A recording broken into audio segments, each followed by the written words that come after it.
오늘 읽은 이 본 말씀은 우리가 잘 아는 것처럼 사울이 회심하는 모습 또는 그 과정을 우리에게 증거해주고 있습니다. 오늘과 이 말씀을 상고할 때에 성령께서 역사하셔서 오늘 본문을 통해 말씀하시는 하나님의 뜻을 온전히 깨닫고 확신하며 또 우리 주 예수 그리스도 안에 있는 복음의 은혜와 영광으로 충만케 하시기를 소원합니다.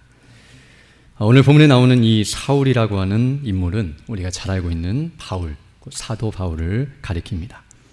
그래서 보통 사울이라고 하는 이름은 히브리식 이름이었고 바울은 로마식 이름이었는데요. 앞부분에서는 그가 예루살렘에서 그리고 유대인들을 중심으로 해서 일을 하였기 때문에 사울이라고 하는 이름이 기록되고 있고요. 이제 뒤에 가서는 이방인의 사도로 복음을 증거하면서 나아갔기 때문에 로마식 이름인 바울이라는 이름이 사용되고 있음을 우리가 알게 되고, 사울이나 바울이나 우리가 같은 인물이라는 것을 알게 되며, 오늘 본문은 아직 회심하기 전에 있었던 그 상태에서 이제 회심하게 되는 과정을 말해주면서 사울에 대해서 말해주고 있습니다. 오늘 이 본문에 나오는 이 사울, 그리고 우리 잘 아는 이 바울은 원래는 복음의 대적자요 핍박자였었는데요. 그 사람이 이제 복음 증거자가 되고 사도로 놀랍게 변화가 되었는데, 바로 그 모습을 보여주는 것이 오늘 본문의 내용입니다. 그래서 오늘 본문은 바로 사울의 회심 사건, 사울이 어떻게 변화가 되었는지, 그래서 어떻게 예수를 믿고 구원을 받게 되었는지를 증거해주고 있는 놀라운 이야기입니다. 오늘 본문에 나타난 이 사건은 우리가 잘 알고 있는데요. 이것은 바울 개인에게 있어서나 또는 교회사나 선교사에 있어서 엄청난 사건이 아닐 수 없습니다. 왜냐하면 개인적으로 볼 때에 바울이 회심했다는 사실은, 그래서 이렇게 구원을 받았다는 것은 그 개인에게 있어서는 정말 엄청난 일이 아닐 수 없는데요. 사람이 이 땅을 살아가는 가운데 예수님을 믿고 구원을 받는다는 것은 이 세상에서 일어날 수 있는 일 가운데 최고의 일이며 가장 복된 일이라는 것을 우리는 잘 알고 있습니다. 그래서 어떤 사람이 구원을 받았다 그러면 사실은 끝난 것입니다. 그 사람은 어떤 환경과 조건이 있어도 가장 복된 사람입니다. 그러나 그 사람이 아무리 좋은 조건에 있고 모든 걸 누린다 할지라도 구원을 받지 못했다고 한다면 말 그대로 끝났습니다. 그 인생이 다 끝장났고 멸망이 그를 기다리고 있다는 것을 생각할 때에 그 사람이 구원을 받았느냐 받지 못했느냐는 그 사람의 영원한 행불행을 결정하는 일이었기 때문에 사울에게 있어서 오늘 본문에 나타난 이 회심 사건은 그의 인생에 있어서 정말 최대의 일이었고 최고의 일이었다는 것을 우리는 알 수 있습니다. 그리고 이 사건은 사도 바울 개인에게만 있어서 의미가 있는 것이 아니라 교회에 있어서도, 교회 역사에 있어서도 굉장히 중요한 사건인데요. 왜냐하면 이 일은 어떤 의미에서 교회적으로는 큰 일꾼을 얻은 것이 되기 때문입니다.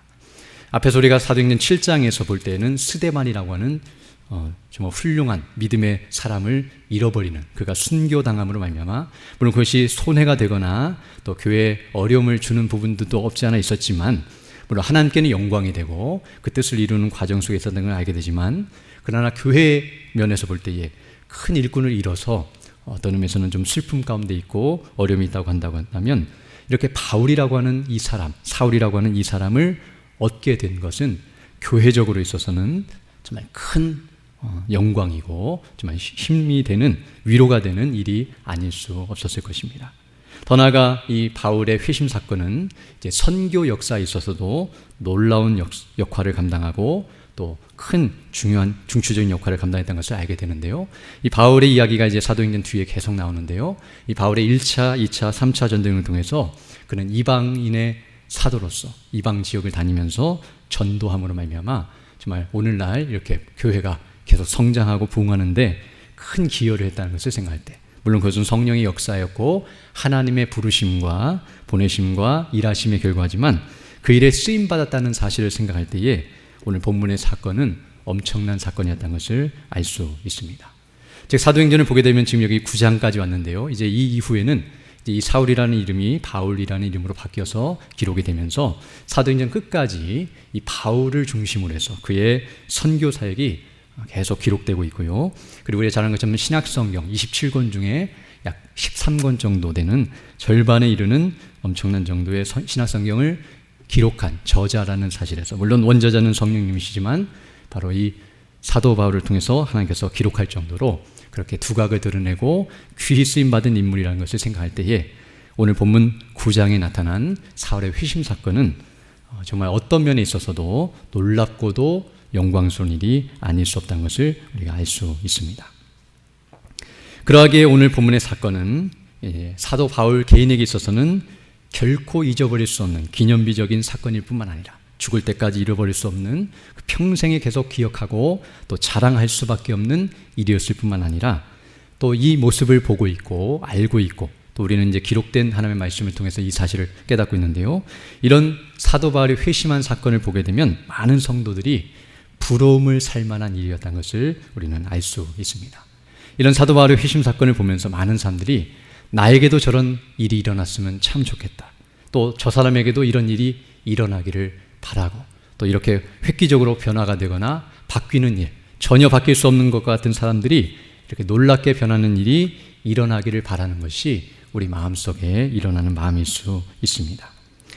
그러나 오늘 우리가 이 본문을 바라보면서 한 가지 주의할 점이 있는데요. 그리고 생각해 볼 것이 있는데 그것은 무엇이냐면 오늘 본문의 이 사건이 사도 바울 개인에게만 해당되는 유일하고도 독특하고 특별한 사건인가 하는 것입니다. 무슨 말이냐면 오늘 본문에 나타난 이 사건은 그냥 사도 바울에게만 개인적으로 일어난, 그리고 어느 누구에게도 일어날 수 없는 특별한 사건을 기록하고 있는가 하는 것입니다. 물론 그런 면이 없지 않아 있어 보입니다. 즉 오늘 사울이 경험하고 있는 이런 현상들, 빛이 비추고 그리고 예수님의 부활하신 예수님을 목격하고 또 하나님의 음성을, 예수님의 음성을 듣는 이런 개인적인 체험이라든지 또 사역적인 면에서 그가 지금 사도로 이제 부르심을 받는 장면인데요. 이렇게 사역에 있어서 하나님께 부르심을 받는 이런 면들은 사울 개인에게만 해당되고 우리 모두에게는 일어나지 않을 수 있는 일이라는 것을 우리는 잘 알고 있습니다. 즉 그런 면만 본다면 오늘 본문은 사도 바울 개인에게만 해당되는 영역이라고 말씀드릴 수 있겠지만, 그러나 오늘 본문에 나타난 이 사건 가운데서 특별히 회심이라고 하는 측면을 볼 때, 지금 사울이 회심하고 있다고 말씀드렸는데요. 이 사울의 회심을 볼 때에 사울의 회심이나 우리의 회심이나 본질적으로는 동일하다는 사실을 우리는 알아야 합니다. 즉 외적으로 드러나는 어떤 회심의 과정이나 모습은 사도 바울과 우리가 차이가 있을 수는 있지만 오늘 본문에 나타난 것처럼 우리 이런 경험을 해본 적이 없고 또 이런 식으로 우리가 회심하지는 않았지만, 그리고 이렇게 획기적으로 또 이렇게 특별하게 이런 현상들을 경험하거나 이런 놀라운 일들을 모두가 경험하는 것은 아니지만, 그러나 사도 바울이 회심한 이 모습이나 우리가 회심하는 모습이나 회심한 것이나 그 본질에 있어서는 차이가 없다는 사실을 우리는 알아야 합니다. 어떤 의미에서 오늘 본문에 나오는 이 사울의 회심 이야기는 단순히 사울의 회심만을 말하고 있는 것이 아니라 바로 우리의 회심까지 함께 말해주고 있는 것임을 우리는 알아야 합니다.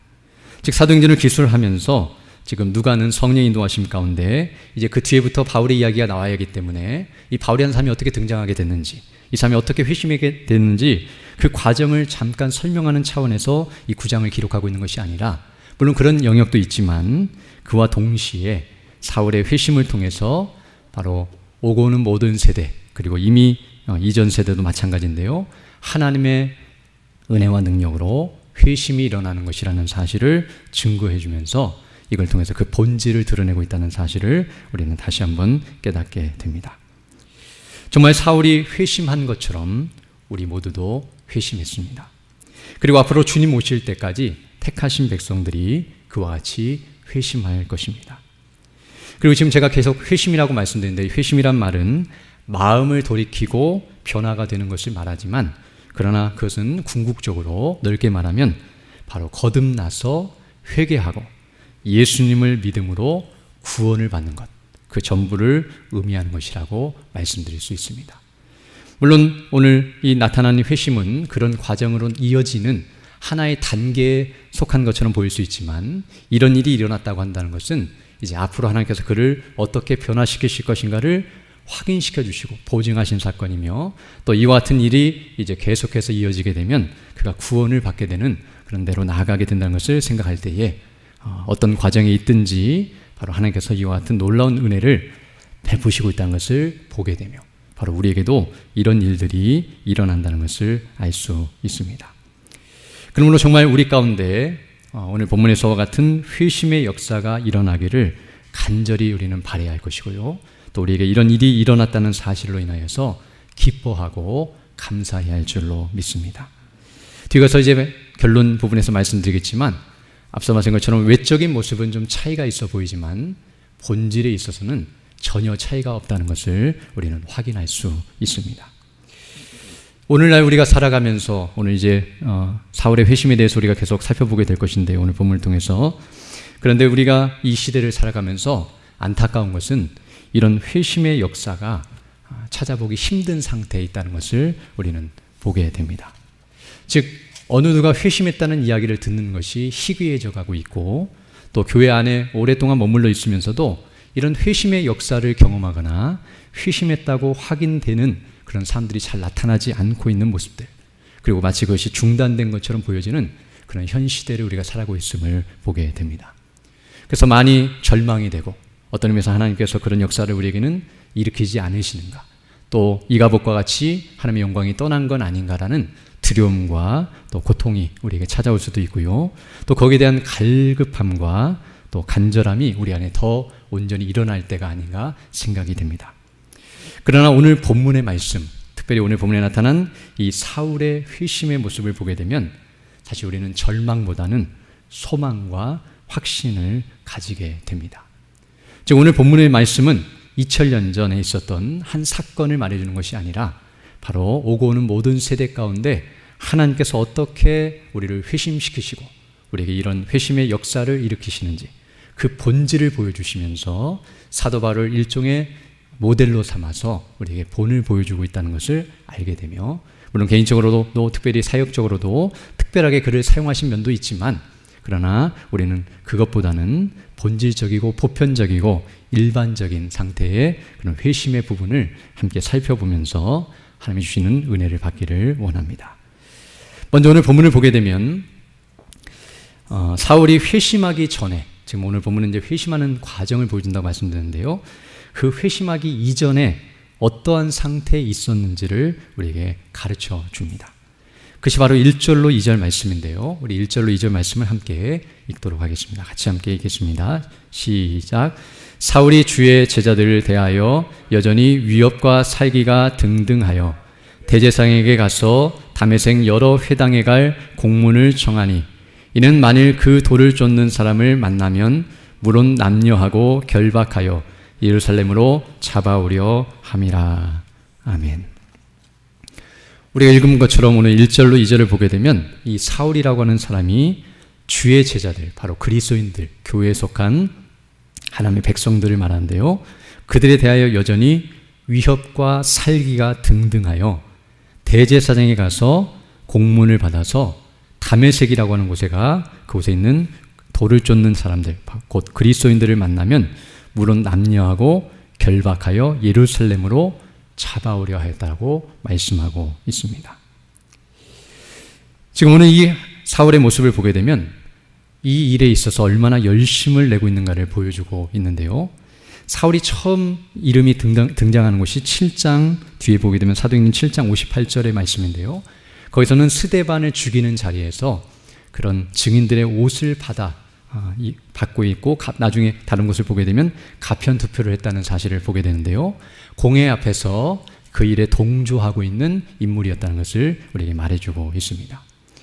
그래서 사도행전 7장 58절에 보면 이렇게 말씀하는데요, 성 밖에 내치고 돌로 칠세, 스데반을 그렇게 할 때에 증인들이 옷을 벗어 사울이라 하는 청년의 발 앞에 두니라 라고 말씀하는 것처럼, 이와 같이 사울이 그 자리에서 스데반을 죽이는 자리에 있어서 동조하고 협조하고 그 일에 적극적으로 참여하고 있었다는 것을 우리에게 말해주고 있습니다. 그러나 거기서 더 나아가 8장 1절을 보게 되면 사도행전 8장 1절에는 이렇게 말하는데요. 사울이 그의 죽임당함을 마땅히 여기더라. 즉 스데반이 죽었는데 그 죽는 것을 당연하게 여기고 더 잘 되었다고 여기면서 마땅히 여겼다. 그 말은 그리스도인들을 죽이는 것을 합당하게 여겼고 그것이 마치 하나님의 일이라고 여겼고 거기에 대해서 확신을 가지고 있는 모습을 우리에게 보여주고 있습니다. 그리고 더 나아가서 8장 3절을 보게 되면 사울이 교회를 잔멸할 새 각 집에 들어가 남녀를 끌어다가 옥에 넘기니라 라고 말씀하고 있는데요. 지난번에도 한번 살펴본 바 있는데 이 일은 그냥 단순히 옥에 가두는 일이 아니라 거기에 있는 재산을 탈취하고 또 그들을 가두어 놓을 뿐만 아니라 고문을 하고 핍박을 가하고 죽이는 데까지 나갔다는 사실. 성경에는 다 기록되어 있지 않지만 사울에 의해서 고통을 당하고 또 많은 어려움을 당한 사람들이 부지기수였다는 사실을 우리가 알 수 있고요. 그 일에 있어서 교회를 잔멸하기 위해 완전히 없애버려서 그 씨를 말릴 정도로 그 교회를 없이 하려고 애를 쓰고 있는 사울의 모습을 보여주고 있습니다. 그리고 예루살렘에서도 부족하여 오늘 이제 본문을 보게 되면 그가 대제사장들에게 공문을 받아서 유대 땅이 아닌 이방 지역 다메섹인데요. 예루살렘부터 약 240km 북쪽에 있는 이방 지역에 있었던 그곳까지 나아가서 거기 회당에 있는 그리스도인들까지 핍박을 하여 그들을 거기서 핍박하는 것이 아니라 예루살렘까지 잡아와서 거기서 고문하고 죽이고 또 그 일에 대해서 완전히 씨를 말려버리려고 하는 그런 악한 시도를 하고 있었다는 사실을 우리에게 말해주고 있습니다. 이 일은 누가 시켜서 하는 것이 아니라 자발적으로 그리고 기쁨으로 확신 가운데 즐거움으로 그리고 열심을 다해서 일을 행하고 있는 사울의 모습을 우리에게 소개해주고 있습니다. 즉 이 모습은 사울이 회심하기 전에 어떤 상태에 있었냐면 바로 복음을 싫어할 뿐만 아니라 그리스도인뿐만 아니라 교회를 포함한 예수님까지 다 포함해서 복음을 싫어할 뿐만 아니라 그 복음을 강하게 대적하고 있었고 완전히 없애버리려 하고 있었다는 사실을 우리에게 가르쳐 줍니다. 더 나아가 이 사울은 그 일에 있어서 어떠한 고민도 하고 있지 않고 주저하지 않고 적극적으로 확신을 가지고 행하고 있다는 사실을 우리에게 가르쳐주고 있습니다. 이제 계속 우리가 이 부분을 살펴보게 되겠지만 지금 사울이 하고 있는 모든 행동들은 어떠한 주저함도 없이 그 일에 있어서 최고의 힘을 다하여 할 수 있는 대로 모든 것을 행하고 있는 모습을 보여줍니다. 이런 사울의 모습을 우리가 통해서 알게 되는 것은 무엇이냐면 이것을 통해 우리는 사울의 마음속에 복음이 들어설 자리가 전혀 없다는 사실, 그 복음을 들어도 이렇게 대적하고 싫어하는 마음 그리고 없이 하려는 그 마음 속에는 어떤 복음의 잔재도 남아있지 않을 뿐만 아니라 복음이 들어갈 수도 없는 상태에 있으며 더 나아가 회심할 가능성이 전혀 없는 상태에 있다는 사실을 우리에게 가르쳐 줍니다. 앞서 말한 것처럼 지금 사울이 하고 있는 이 행동을 보게 되면 그는 자신의 행동에 대해서 의심을 하고 있지 않습니다. 지금 내가 하나님을 대적하고 있는 건 아닌가? 정말 예수님이 하나님의 아들이시면 어떻게 되나?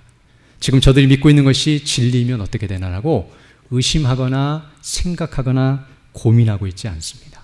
확신을 가지고 그들을 없이 하는 것이 하나님의 뜻이다. 예수님은 신성모독죄를 범한 악인이라고 생각하면서 이 일에 최선을 다하고 있습니다. 또 그 일을 행하면서도 어떠한 양심의 가책도 느끼고 있지 않습니다. 오늘 본문에서도 나타나 있지만 남자들만 잡는 것이 아니라 연약한 여인들이나 아이들까지 상관없이 모두 잡아들이고 죽이는 데까지 나아가면서도 그 일을 행함에 있어서 전혀 거리낌이나 마음의 가책이나 양심의 어려움을 느끼지 않고 있습니다.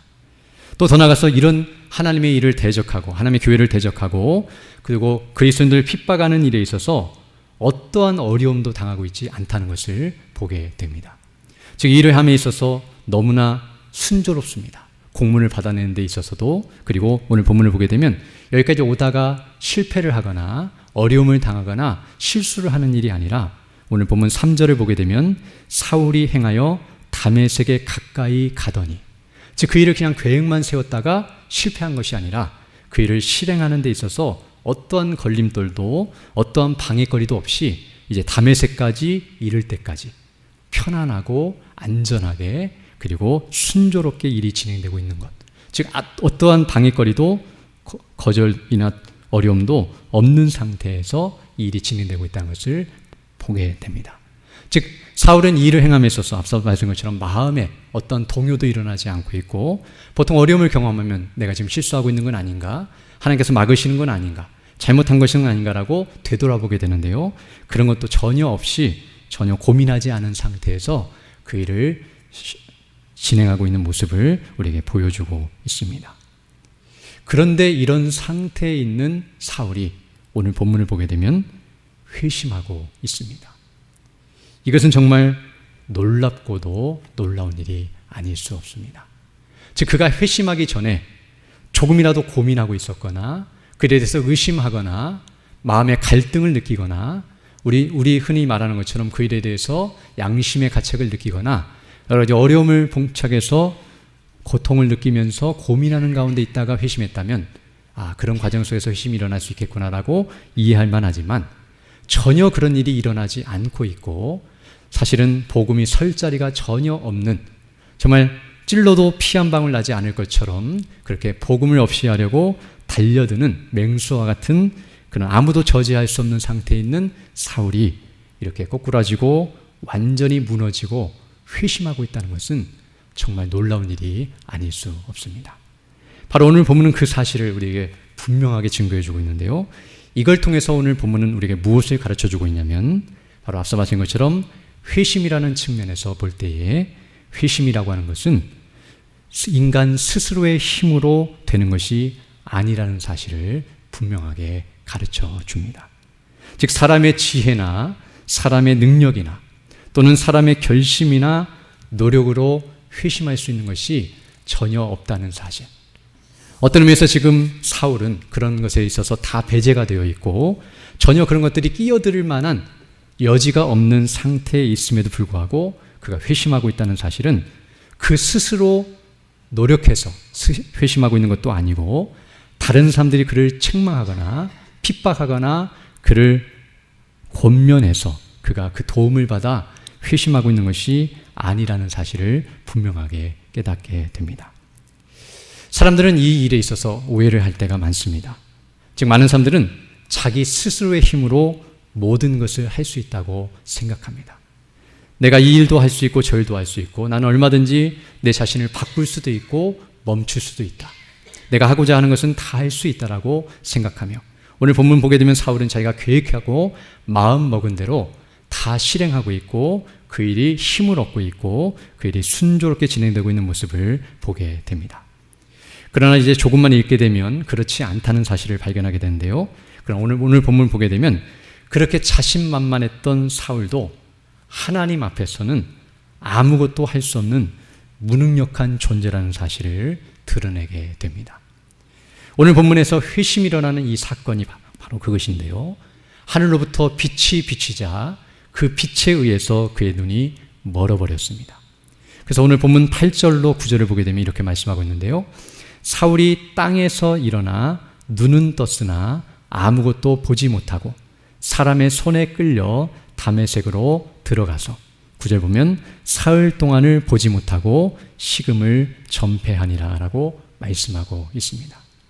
즉 자신의 힘으로 교회를 핍박하고 그리스도인들을 잡아 가두고 복음을 완전히 없애버리고 그리고 모든 것을 다 할 수 있다라고 생각했던 사울이었지만, 하나님의 권능과 그 능력 앞에서 완전히 무너져버린 모습을 보여주고 있습니다.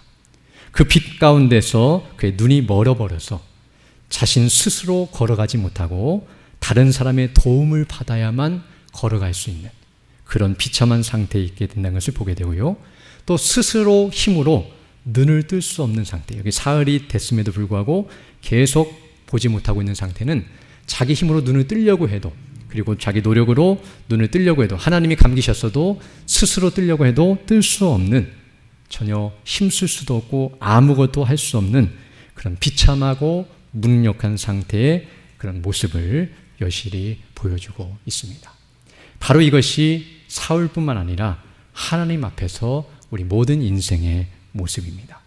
즉 하나님의 능력 앞에서, 하나님의 심판대 앞에서 하나님께서 우리를 소멸하시고 멸하시면 그것을 감당할 수 없고 이겨낼 수 없고 거기에 무너지고 부서지고 멸망당할 수밖에 없는 것이 우리 인생이라는 사실. 이 땅에서 먹고 마시고 생활하며 모든 것을 할 수 있다고 생각하는 인생이지만 결국 죽음을 맞이하고 그 죄값을 당하게 될 때에는 영원한 멸망에 처하게 되는 것. 사울처럼 아무것도 할 수 없는 존재임을 드러낼 수밖에 없음을 우리는 잘 알게 됩니다. 이것은 오늘 본문뿐만 아니라 성경 전체가 주기차게 우리에게 증거하는 바인데요. 우리가 이 사실을 항상 기억하면서 교만함이 아닌 겸손함으로 늘 하나님의 능력과 은혜 앞에 겸비하고 또 하나님 앞에 은혜를 구하는 자들이 되어야 할 줄로 믿습니다. 그리고 오늘 본문에 나타난 이 모습은 바로 회심이 스스로의 힘으로 될 수 없다고 한다는 것을 보여줌과 동시에 또 하나는 바로 하나님의 능력으로만 가능하다는 사실을 우리에게 가르쳐 줍니다. 앞서 말한 것처럼 지금 사울이 회심한 것은 자기 스스로의 힘이나 다른 어떤 사람의 도움으로 된 것이 아니라 전적인 하나님의 능력으로만 됐다는 사실을 오늘 본문은 확실하게 보여주고 있습니다. 그리고 더 나아가서 오늘 본문의 내용은 특별히 사울이 최악의 상태, 가장 불가능한 상태에 있을 때에 회심한 것. 조금 고민하거나 걱정하거나 염려하다가 마음이 연약해지고 여러 가지 힘든 상태에 있다가 하나님을 만난 것이 아니라, 회심한 것이 아니라 스스로 강하다고 여기고 그 힘을 의지하여 모든 것을 행하고 있었던, 어느 누구도 꺾을 수 없는 그런 최악의 상태에 있었을 때에 이렇게 회심한 사건을 보게 되면 이걸 통해서 우리는 하나님의 능력이 얼마나 크고 놀라운지를 분명하게 깨닫게 됩니다.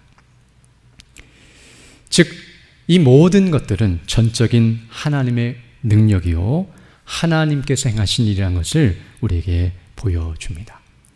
그리고 오늘 본문에 나타난 이 사울의 회심의 사건을 통해서 하나님께서는, 또 성령님께서는 무엇을 우리에게 가르쳐 주시기를 원하시냐면 바로 동일하게 우리가 어떠한 상태에 있다 할지라도, 즉 사울과 같이 이렇게 비참하고 이렇게 악하고 그리고 도저히 막을 수 없는 그런 최악의 상태에 있다 할지라도 회심이 일어날 수 있다는 사실을 우리에게 가르쳐 줍니다.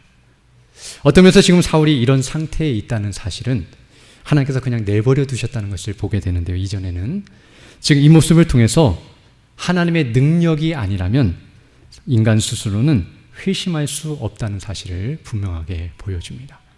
즉 인간은 그냥 내버려 두시면 자기 스스로 깨닫고 돌이켜서 하나님의 은혜를 구하고 회복되는 것이 아니라 오늘 사울이 보여주는 것처럼 끝까지 악랄하게 하나님을 대적하고 없이하려고, 물론 그는 하나님을 공격한 거라고 생각하지 않았겠지만 바로 이와 같이 어리석고 교만하게 행할 수밖에 없는 존재라는 사실을 우리에게 보여줍니다. 성경을 보게 되면 구약 성경에 이스라엘 백성들이 수없이 죄를 범하는 일들이 나타나고 있는데요. 그런 모습들도 어떤 의미에서는 하나님께서 막지 아니하시고 그냥 그 본성대로 내버려 두시면 스스로는 회개하고 돌이켜서 하나님께로 나오거나 하나님이 원하시는 뜻대로 선을 행하는 대로 나아갈 수 없다는 사실, 그냥 내버려 두시면 우상을 숭배하고 하나님의 율법을 거스리고 악을 행하는 대로 나아갈 수밖에 없는 것이 인생이라는 것을 보여주며, 그런 자들을 하나님께서 변화시키시고 온전케 하시며 그 능력이 얼마나 놀랍고 위대한가를 보여주시는 사건들임을 우리는 알 수 있습니다. 즉 바로가 그것을 보여줬는데, 애굽왕 바로가 10가지 재앙이 일어날 때까지 끝까지 하나님을 대적한 모습도, 사실은 한 번만 그런 일이 일어나도 빨리 깨닫고 정상적이라면, 상식적이라면 돌이켜야 마땅한데 인간은 부패하고 악하여서 그와 같이 죽을 줄 알지 못하고 그대로 내버려두면 스스로는 회심할 수 없고 스스로는 회개하고 돌이킬 수 없는 부패하고 무능력한 존재라는 사실을 분명하게 보여줍니다. 그리고 그런 비참하고 최악의 상태까지 갔다 할지라도 오늘 사울이 그런 상태까지 이르렀는데요. 그런 사울을 회심시키시고 구원하시는 하나님의 놀라우신 능력을 오늘 본문은 보여줌으로 말미암아 하나님께서는 우리가 어떠한 상태에 있든지 상관없이 우리를 구원하실 능력이 있으시며 우리의 구원자가 되신다는 사실을 분명하게 보여줍니다. 우리가 잘 아는 것처럼 우리 주 예수 그리스도의 보혈, 그 능력은 우리가 지옥 밑바닥에 있었고 완전히 쓸모없고 아무런 힘이 없는 그런 비참한 존재임에도 불구하고 우리를 구원하시는 능력이 된다는 사실, 바로 우리를 구원하는 하나님의 능력이 우리 주 예수 그리스도시라는 사실을 성경이 계속 증거하는 것과 같이 사울의 회심을 통하여 하나님께서 우리도 이와 같이 구원하신다는 사실을 분명하게 증거해 주고 있습니다. 그럼 우리는 오늘 본문에 나타난 이 사울의 회심 사건을 통해서 어떤 의미에서는 우리가 볼 때에 도저히 회심할 수 없을 것 같은 사람이라 할지라도 가능성이 있다는 사실과, 아무리 절망적인 상황 속에 있고 앞서 말한 것처럼 지금은 회심이 중단된 것처럼 보이고 어느 누구도 회심할 것 같지 않고 희귀해져가는 이 시대 가운데 있는 것처럼 보여진다 할지라도 여전히 하나님께서는 역사하고 계시며 그 능력으로 회심케 하시고 구원하신다는 사실을 우리가 다시 한번 확신하면서 그것을 의지하고 소망을 잃지 않고 나아간다는 사실을 깨닫게 됩니다. 우리가 볼 때에 우리의 능력으로 사람을 변화시키고 회심하려 하는 것이 아니라 하나님의 뜻 가운데서 그 하나님의 능력을 의지하고 또 우리 주 예수 그리스도와 성령의 감동하심과 능력을 의지할 때만 이와 같이 놀라운 역사를 경험할 수 있고 그와 같은 일이 일어날 수 있다는 것을 확신하면서 겸손함으로 믿음으로 하나님 앞에 그 은혜를 구하고 나아가야 할 줄로 믿습니다. 그러나 이제 오늘 본문에서 한 가지 더 생각해 볼 것이 있는데요. 지금 앞서 계속 말씀드린 건 지금 사울의 회심은 하나님의 능력을 보여준다고 말씀드렸는데요. 인간이 아무리 무능력하고 아무것도 할 수 없는 그런 상태에 있어도 하나님은 하실 수 있다는 사실을 보여주지만, 그러나 오늘 본문은 단순히 하나님의 능력만을 보여주신 것이 아니라 하나님의 은혜도 동시에 보여준다는 것을 우리는 깨닫게 됩니다. 즉 오늘 우리가 이 말씀을 보면서 한 가지 주목해야 할 것이 있는데요. 그것은 무엇이냐면 이 사울의 회심이 오늘 우리가 볼 때는 참 놀랍고 감사한 일이지만 그 당시에 사울과 직간접적으로 연결됐던 사람들이 볼 때에는 사실은 달갑지 않고 껄끄러운 일이었다는 것을 생각할 수 있습니다. 앞서 우리가 말씀드렸던 것처럼 사울은 회심하기 이전에 어떤 상태에 있었냐면 복음을 강하게 대적하고 믿는 자들을 잡아다가 옥에 가두고 그들을 핍박하고 죽이는데 앞장섰던 사람이었다는 것을 알게 됩니다. 그가 죽이거나 핍박했던 사람들이 수를 헤아릴 수 없었을 것이고요. 그에게 직간접적으로 고통을 당하나 그로 인해서 가족을 잃거나 재산을 잃거나 많은 손해와 고통을 당했던 사람들이 많이 있었을 것을 우리가 알 수 있습니다.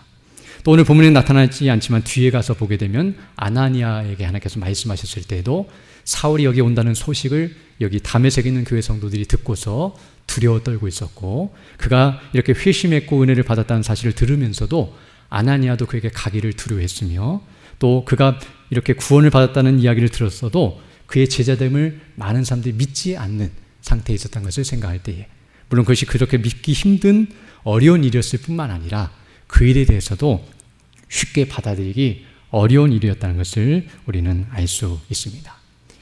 즉 이 사울의 회심의 사건을 사람들이 들었을 때 사람들의 마음속에는 잘 됐구나, 정말 하나님께서 놀라운 일을 행하셨구나, 정말 하나님의 능력이 대단하시구나라고 하나님께 영광을 돌리는 일도 있었겠지만, 또 다른 측면에서는 아니 왜 저런 사람을 회심케 하시고 구원하시는가, 즉 저런 사람을 왜 구원하시는가, 그냥 차라리 내버려 두셔서 지옥에 가게 두시고 그의 죗값을 당하게 만드는 것이 낫지 않은가 라는 생각이 들 수 있을 것입니다. 이전에 한번 제가 유튜브를 보다가 우리가 이름만 대면 아는 그 연쇄 살인범이 있는데요. 그 살인범에게 복음을 전한 한 목사님이 이렇게 나와서 인터뷰를 하는 모습이 나왔습니다. 그러면서 하는 말이 그 살인마, 이제 이름을 말하면 다 떠올릴 수 있는 사람인데요. 그 사람이 이제 교회 감옥에서 성경을 읽고 그리고 복음을 조금씩 받아들이고 있다는 이야기를 이렇게 할 때에 사람들의 반응이 어떻게 나왔냐면 그 밑에 댓글을 보니까 왜 그 사람을 하나님께서 구원하셨는가? 그런 사람은 지옥에 가야 마땅하지 않은가? 그 사람이 죽였던 사람들이나 그 가족들이 볼 때에 얼마나 그 사람이 구원을 받았다고 한다면 싫어할 것인가라는 그런 믿지 않는 사람들의 댓글을 제가 보면서 이 정도로 사람들이 구원을 받는 일에 있어서 만약 그 사람이 어느 정도 좀 나아 보이거나 좋아 보이면 사람들이 인정하겠지만 흉악법이거나 또는 사람들이 볼 때에 받아들이기 힘든 사람일 경우에는 그것이 좋지 않은 영향을 끼칠 수도 있겠구나라는 생각을 하게 되었습니다.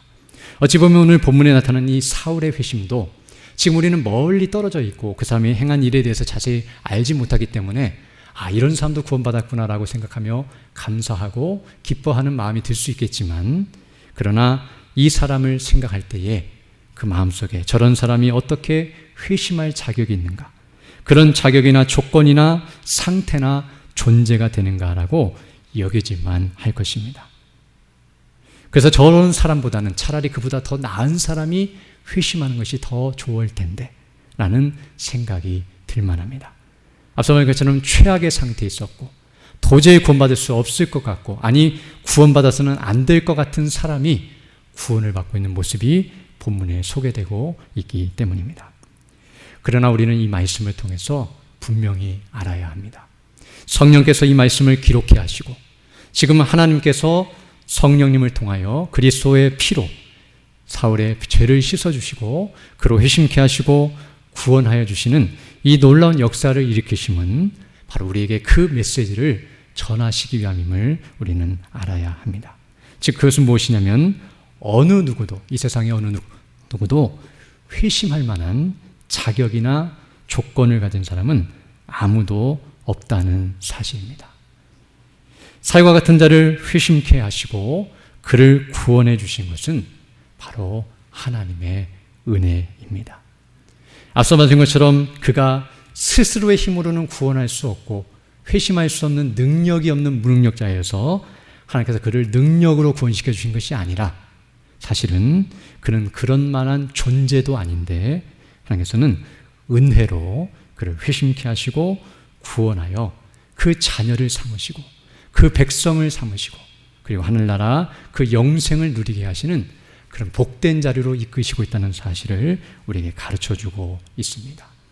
하나님께서는 능력만 있어서 우리를 구원하신 것이 아니라 그 하나님의 사랑과 자비와 긍휼이 있었기 때문에 그 하나님의 은혜로 우리를 구원하신 것이며 또 하나님께서 그런 은혜와 사랑만 있었지만 우리 주 예수 그리스도의 죽으심과 부활하심 우리를 구원하시는 그 능력이 없었다고 한다면 우리는 그대로 멸망할 수밖에 없었지만 바로 성경이 줄기차게 증거하는 바 복음으로 말미암아 우리 주 예수 그리스도와 그 행하신 일과 그 하나님의 자비하심과 선하심과 인자하심 그 하나님의 지혜와 거룩하심과 공의와 그 능력으로 말미암아 우리가 이와 같이 회심하고 구원을 받고 하나님의 영광 가운데 거하게 되었다는 사실 우리가 이것을 항상 잊지 않아야 할 것입니다.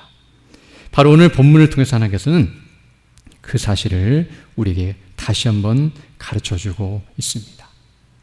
그리고 더 나아가서 오늘 본문은 단순히 하나님께서 우리가 능력도 없고 자격도 없는 부패한 자들이기 때문에 그래서 불쌍히 여기시고 모든 사람을 구원해 주신 것이 아니라는 사실 또한 가르쳐주고 계십니다. 즉 우리가 그런 상태에 있다고 해서 하나님께서 다 구원시켜 주신 것이 아니라 오늘 본문을 보게 되면 사울과 그와 함께 했던 사람들이 같이 갔지만 오늘 본문 7절을 보게 되면 같이 가던 사람들은 소리만 듣고 아무도 보지 못하여 말을 못하고 섰더라.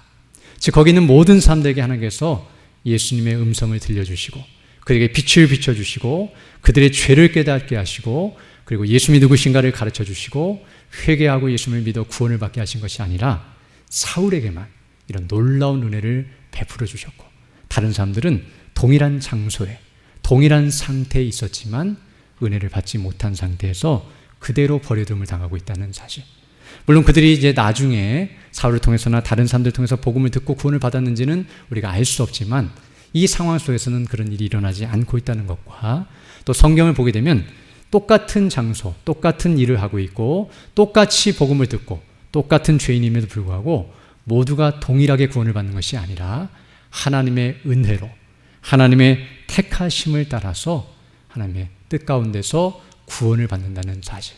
바로 예수님이 십자가에 못 박혀 죽으실 때 양쪽 강도가 있는데요. 우리는 십자가의 강도를 생각할 때에 구원받은 강도만 생각하지만 양쪽에 두 명이 있었고 한 명은 구원을 받았지만 똑같은 자리에 있으면서도 한 명은 버림을 받았다는 사실. 그럼 우리가 똑같이 무능력하고 똑같이 부패하고 똑같이 하나님을 대적하고 이런 사울과 같은 상태에 있다 할지라도 그 상태 자체가 우리를 구원하는 조건이나 공로나 어떤 은혜의 방편이 되는 것이 아니라 전적으로 하나님의 주권과 섭리 가운데 하나님의 은혜와 능력으로 되는 일이라는 사실을 우리에게 분명하게 가르쳐주고 있습니다. 말씀을 맺겠습니다. 오늘 우리는 이 말씀을 통하여 다시 한번 사울의 회심의 모습을 통하여 서두에서 말씀한 것처럼 그가 회심하는 과정, 그 외적인 모습이나 방식은 조금 차이가 있어 보인다 할지라도 그 본질에 있어서는 우리의 회심과 동일하다는 사실을 우리가 다시 한번 깨닫게 됩니다. 어떤 사람들은 이렇게 눈에 보이게 그리고 한꺼번에 그리고 정말 분명하게 회심이 일어나는 것처럼 나타나는 사람들도 있지만 어떤 사람들은 오랜 시간 동안 천천히 그리고 눈에 보이지 않게 회심하는 사람들도 있습니다. 즉 이와 같이 사울처럼 하나님을 강하게 대적하고 또 교회를 싫어하고 비난하고 조롱하고 또 복음을 거부하다가 어느 순간 하나님의 놀라우신 은혜로 이와 같이 거듭나고 변화되는 사람도 있는가 하면 모태신앙과 같이 또는 교회에 오래 머물러 있다가 어느 순간 성령의 역사로 말미암아 구원을 받고 회심하는 역사도 일어난다는 사실. 즉 외적으로 볼 때는 그 사람이 회심이 일어났는지 안 일어났는지 우리가 확인할 길이 없고 또 그것을 스스로도 알지 못하는 상태에 있다 할지라도 하나님께서 행하시며 또 성령님께서 그 안에서 역사하심으로 말미암아 이런 놀라운 일들이 진행되고 있다는 사실을 우리가 생각할 때 우리가 우리 스스로 그것을 주도하거나 우리가 원하는 방식으로 일어나기를 생각하면서 그 일을 행하려 하기보다는 오늘 본문에서 말씀하는 것처럼 하나님의 능력과 그 하나님의 은혜를 생각하고 오직 우리 주 예수 그리스도께서 행하신 일을 주목하며 성령님을 의존함으로 그 일이 우리 가운데 일어나기를 소망하고 또 그런 일이 우리에게 일어났음에 감사하고 주님 오실 그날까지 그런 일이 우리를 통해서 일어나기를 우리가 그 일에 쓰임받기를 사모하며 나아가는 일이 있기를 소망합니다.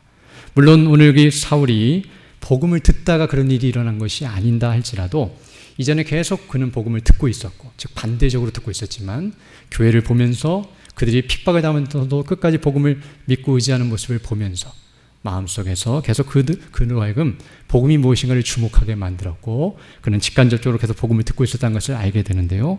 어떤 의미에서 우리 모두도 그런 일을 감당해야 한다는 사실을 깨닫게 되며 사실 오늘 본문에 나오는 이 모습을 통해서 우리는 사울보다도 더 나은 상태가 아니라 사울과 똑같은 상태에 있다는 사실을 깨닫고 우리도 무능력하고 무지하고 부패한 존재라는 사실을 늘 인식하면서 우리도 기회와 환경만 되면 얼마든지 사울처럼 행동할 수밖에 없는 그런 하나님의 대적자요 복음의 핍박자라는 사실을 인정하고 하나님 앞에 회개하며 그 은혜를 구하는 일이 있어야 할 것이고요. 또 사울이 회심하고 구원받은 것을 보면서 정말 부럽다. 또 이런 사람들이 구원받았다고 생각하면서 이런 외적인 모습을 주목하며 부러워하는 것이 아니라 우리가 받은 구원도 동일한 구원이고 하나님께서 우리에게도 동일한 역사와 은혜를 베풀어 주셨다는 사실을 기억하면서 감사와 영광을 돌려야 할 줄로 믿습니다. 더 나아가 우리가 하는 모든 말과 행동은 바로 그 하나님의 능력과 은혜를 드러내는 것임을 우리는 알아야 합니다. 사실 우리가 구원받은 것은 하나님의 은혜요. 하나님의 능력이라는 것을 우리 입술로 또 우리가 복음을 증거하는 일을 통하여 우리가 하나님의 말씀에 순종하고 교회를 섬기는 이 아름답군 일을 통해서 이것은 내 힘이 아니라 하나님의 능력으로 감당하는 것이며 이것은 하나님의 은혜로 구원받은 것에 감사하여 보답하는 마음으로 행하는 것임을 우리가 드러낼 때에 믿지 않는 자들이 우리를 보면서 우리를 통해 역사하신 하나님의 능력과 은혜를 보고 자신들에게도 그런 일이 일어나기를 사모하며 주께로 나오는 일이 있게 될 줄로 믿습니다. 이런 은혜를 달라고 간구하시며 믿음으로 나아가는 우리 모두 되기를 간절히 소망합니다. 함께 기도드리겠습니다. 거룩하시고 자비로우신 아버지 하나님, 감사를 드립니다. 오늘 말씀을 통하여 다시 한번 우리가 하나님 앞에 어떠한 존재들인지를 깨닫게 하시고 정말로 구원받을 수 없는 어떠한 자격도 조건도 없는 부패하고 더럽고 추하고 악한 죄인들임에도 불구하고 우리 주 예수 그리스도 안에서 성령님으로 말미암아 우리를 구원해 주신 그 놀라우신 하나님의 은혜와 사랑과 그 능력을 다시 한번 확신하면서 오늘 사울에게 일어난 그 놀라운 일이 우리에게 일어났음을 인하여 감사드리고 또 다른 이들에게 이와 같은 놀라운 역사가 일어나기를 사모하면서 기도하고 그 일에 온전히 쓰임받아 주의 이름과 그 영광을 높여 나아가는 우리 모두 될 수 있도록 은총을 더하여 주옵소서. 모든 것 주께 의지하고 우리 주 예수님 이름으로 기도드립니다. 아멘.